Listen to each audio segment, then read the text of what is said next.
The bolt locks back on an empty magazine, and this is the magazine release there. If you have any trouble releasing or removing the magazine, simply press that lever and push down through the action. If you want to lock the bolt back with no magazine in the rifle, simply use this lever here.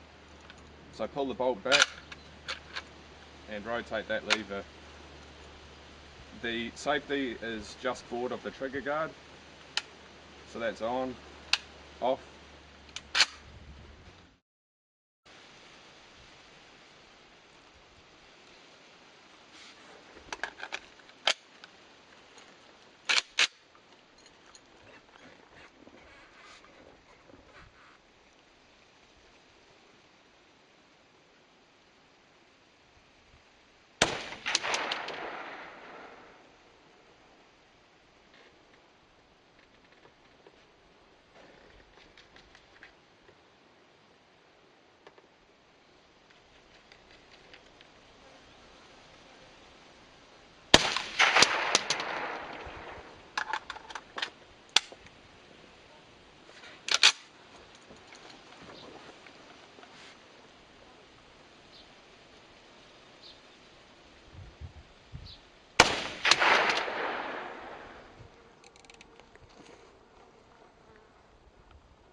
The rifle does have a little bit of weight to it, so the sling does come in handy, and the bipod isn't there just to look good, it actually works.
One quite good feature about the design of this rifle is that you can load cartridges in without removing the magazine.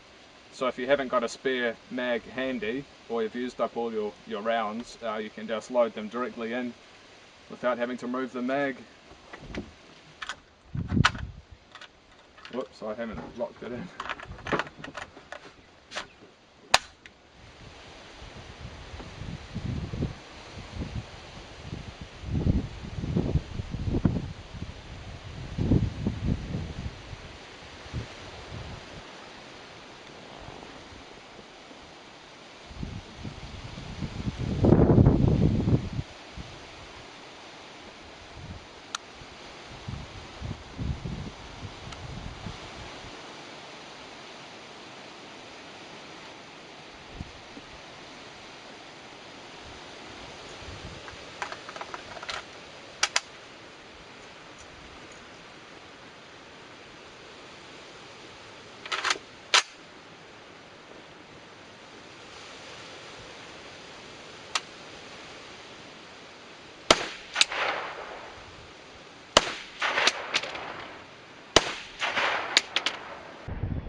Okay, just a few quick final comments about this rifle. I did make a couple of rather embarrassing newbie mistakes, which hopefully if I repeat to you, you won't make yourself. And the rifle silencer did jiggle slightly loose at one stage, which I discovered and tightened. You need to make sure that's good and tight. The other thing was the gas plug, which was loose by about a turn and a half, I guess. Which I discovered at the very end of my shooting, and you need to make sure that's good and tight, tighter than what I initially thought, because that can affect ejection and whatnot. The biggest thing was that my scope mount setup, I hadn't done up these two screws obviously as tight as I should have initially. And usually I'm very fastidious about doing up all the screws in a scope mount set up very tightly. And the way I found out is that I regularly wiggled the very end of my scope to see if there's any jiggle, and there was a marginal amount of jiggle there. So I discovered that it was these two screws weren't done up as tightly as they should have been. So yeah, I was kicking myself over that because undoubtedly it would affect 100-meter accuracy at some stage. I'm not sure when they started to come loose, but yeah, they were definitely rather loose at the end. I actually mounted this scope setup myself, and normally if you buy the rifle with a scope, it'll come mounted, which is a very good thing because it's quite an involved process. You need to drive out this stripper clip guide, which is on these dovetails you can see here, and then drive this bit of metal on. And bashing these pieces on and off is actually quite a difficult process. The base version of this rifle costs about $699 from Gun City, and to put that in perspective, you'd be paying upwards of $2,000 New Zealand for an American version. So really the bang for buck is quite incredible, and it's really unparalleled except through Chinese products such as Norinco through their cheap cost of labour. But the rifle is built very solidly, and despite my mess ups, it has performed very well.